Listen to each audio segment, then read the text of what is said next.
Hello, Kathy. Hi, how are you? Okay, thank you so much for joining us today, Kathy.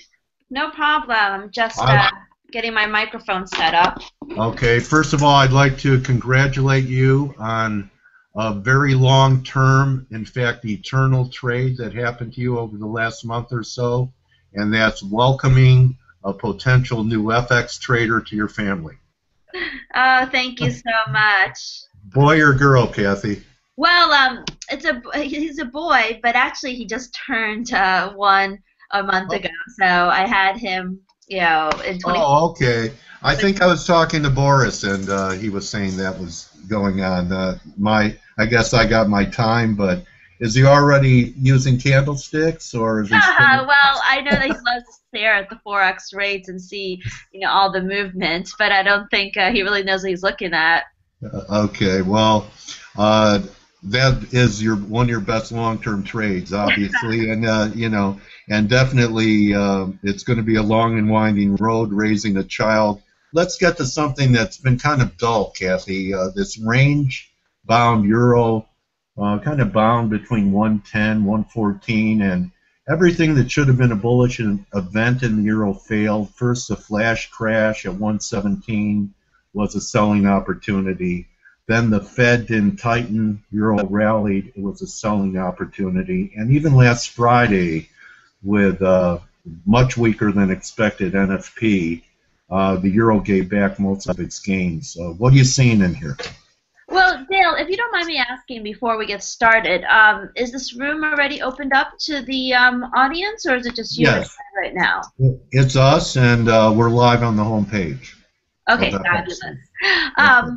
So yes, you're absolutely right. I mean, you're stuck in a range, and basically, it's stuck in a range because you've got this, kind of huge type of monetary policy divergence that is not diverging as quickly as everyone had hoped. I mean, basically, the Fed's expected to raise interest rates, but data suggesting that it wouldn't happen so soon. The ECB is expected to no, the ECB could potentially increase QE, but data's been kind of mixed. And I think the real opportunity, there's quite a bit of opportunity here, and I think the real opportunity right now is to play the range. I mean, basically the 110.75, 114 ish levels. We've got our orders to sell around 113 between the 113.50 to 114.25 range. So Okay.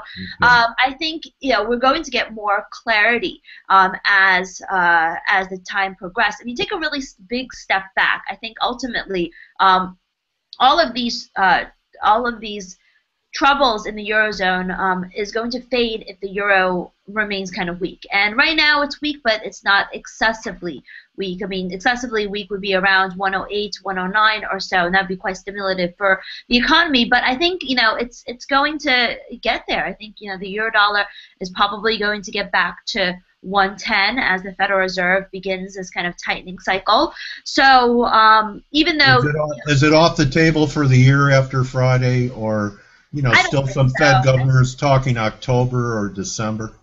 I think December is very much still on the table. I think, the conviction, I mean, obviously they're not going to be able to raise interest rates without the report that we get for NFPs in November and December showing a significant improvement. But I wouldn't rule it out. And you can tell from the price action in dollar yen in general and the dollar and the U.S. Treasury yields that Yeah. investors aren't ruling out the 2015 hike, and neither am I. I mean, I think the rhetoric's been quite strong around some sort of tightening this year.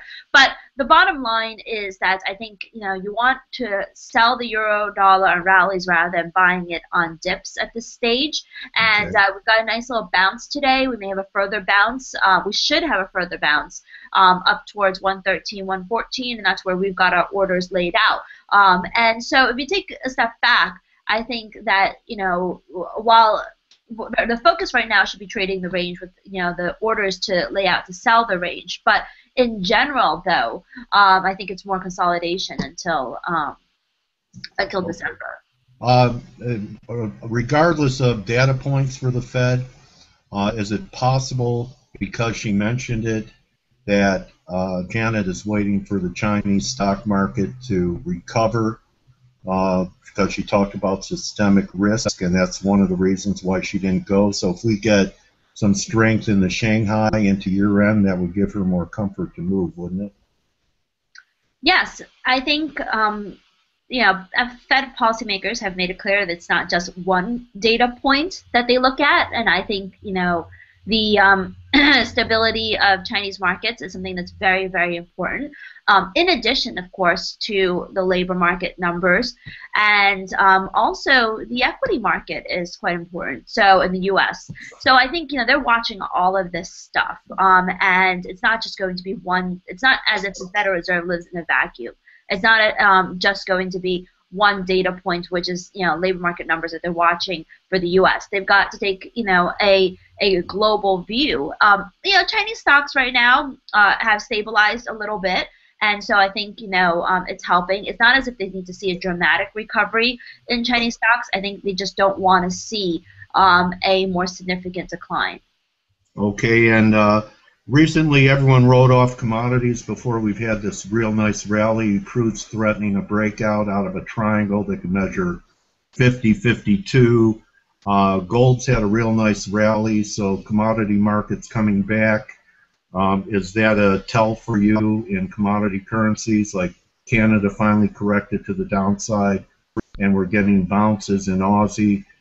To me, I think, and to our community, Aussie needs to close over 72 to give us kind of a green light that there's something in Aussie to the upside.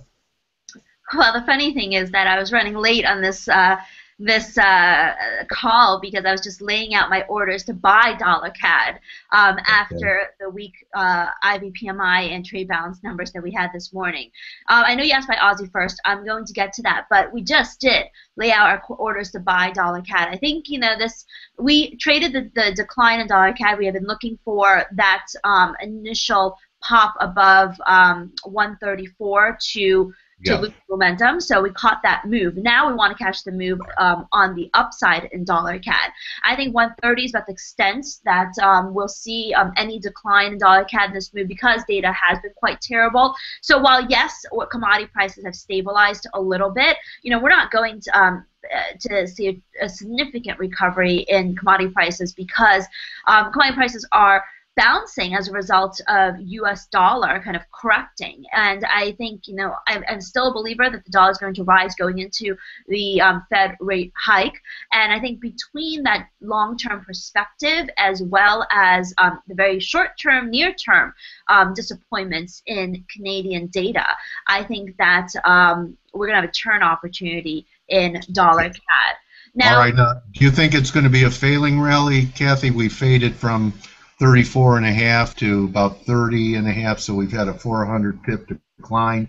Are you looking for new highs in Canada? Because before this correction, there were people talking 140 Canada.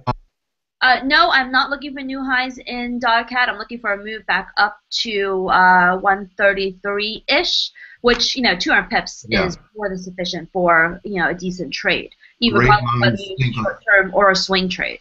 We're kindred spirits on that one, Kathy. Can I switch gears to cable? Is that? Well, do you want to talk about Aussie? Do you want to talk? Yes. Yeah, go ahead. So Aussie, obviously Aussie's the best performing currency that we had today, and there's this. It looks, your chart's a little zoomed out than mine right now, but there's a pretty clear double bottom there in Aussie dollar, and you're absolutely right. 72, a close, it's not a break above 72, it's a close above 72 that we're watching for right now as a move higher. Now, the question is, am I going to buy that move or am I going to fade that move? The way I trade is I take a longer term view on kind of where I think things are going, how various economies are performing, and I use my technicals to help me identify entries and exits for my trade. So you're absolutely right. 72 is a pretty big focus, and I think I may dip my toes in there to see if we can fade the 72 move. But I think I'm much more inclined to trade short Aussies around the 70 275, 73.50 area, than to buy a break of 72. Because Okay.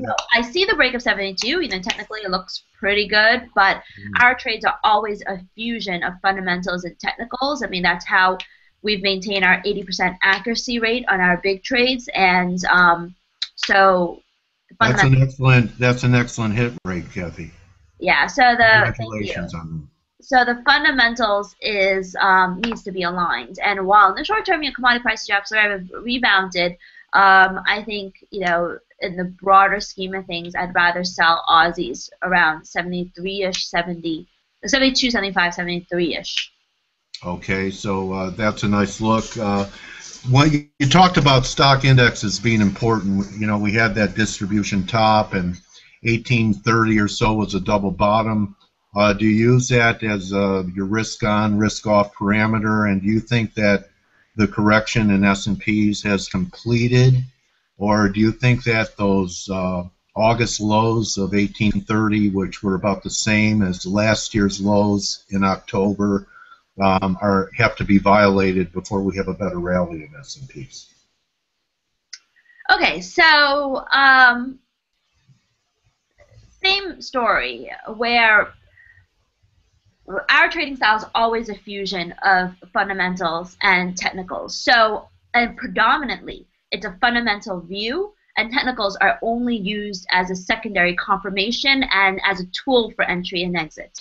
So, while it may be tremendously tempting to trade this double bottom in the S&P, and I do think that technically if it close above 2,000, it's kind of clear sailing up to 2060, 2080. That's not our trade. We believe that Fed tightening when it happens is going to be pretty bearish for stocks, and I think that we're still going to get that that move by the central bank. So once again, we'll be looking to fade the stock market rally rather than to buy into it. Okay, does that mean that you'd be looking to short the yen? And my view is that we took out all the longs in the yen on Friday with that spike, and now they're going to go for buy stops above 121. Maybe there's 123 in the yen coming.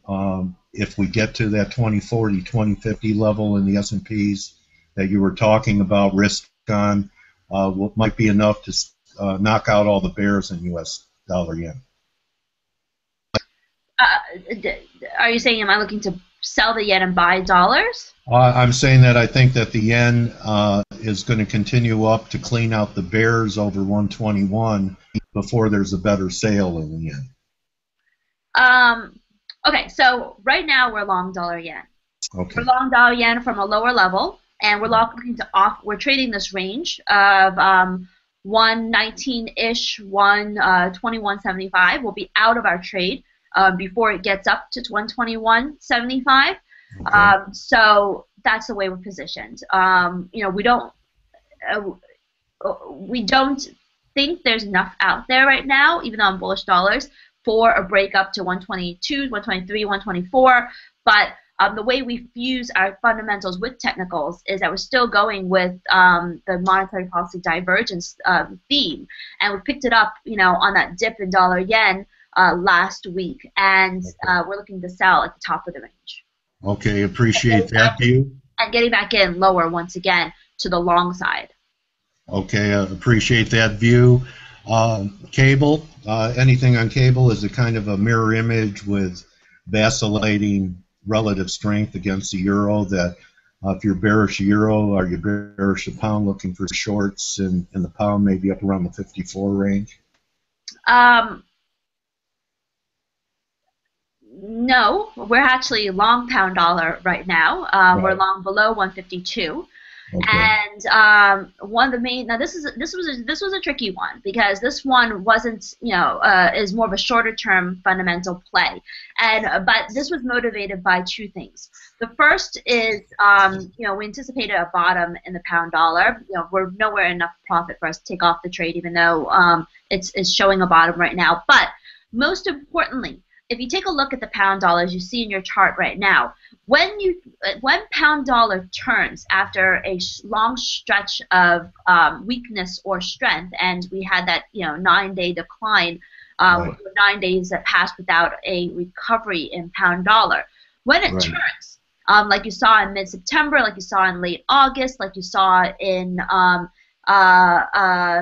the beginning of July, and also the end of June in your chart, you will see that that turn oftentimes is a minimum of 200, an average of 300-400, maybe even 600 pips in magnitude. So Okay. we're playing that turn. We're playing that turn with the thesis that that maybe the U.S. dollar, after the NFPs, have a little bit of a correction. We're not going to be greedy with this because it's not a perfect fundamental view, but I think this technical structure, along with the near-term fundamentals, is something that will at least allow us to get an opportunity to take this trade off around the 153-ish, between 153 and 154. Okay, so that is the range. But your preferred short with the dollar coming off would be with your resting orders in euro, and just taking profits in cable up there on that retrace. Yeah, exactly. We've got resting orders out there to sell euros. We're long the pound dollar right now. We're long dollar yen right now. We've got just to put our orders to go long dollar CAD. So that's basically the way we're positioned. I'm giving you what we're trading right now. Okay, well, you've really covered the board. Anything you want to wrap it with or show your website? I always enjoy your work. I follow you on Twitter, Kathy, and I also enjoy Boris on CNBC. You guys are an example of 1 + 1 = 11. Oh, thank you so much. You guys are a great team. Yeah. Very good team. Yeah, if you don't mind, I don't know if you mind pulling on your screen because I think it would be a little bit more efficient. Just bkforex.com. If you don't mind doing that, that's our website. Click on Join Today, and that's where you'll see our track record and the trades that we've taken. All right, my producer Mauricio Carrillo is putting your website link up right now. Kathy, thank you so much. It was great talking to you. Let's not let as much time pass because you gave me some clarity on some of my ideas. It was very enjoyable collaborating with you and talking FX with you, Kathy. All right, thank you so much, Dale. All right, good hunting, my friend. My trading warrior sister, good hunting. Have a good day. Bye. Right. Bye-bye. Kathy Lien at Kathy Lien FX, and Mauricio has posted their website. I encourage people to check out their work. I know Kathy helped me today, and I know she helped you.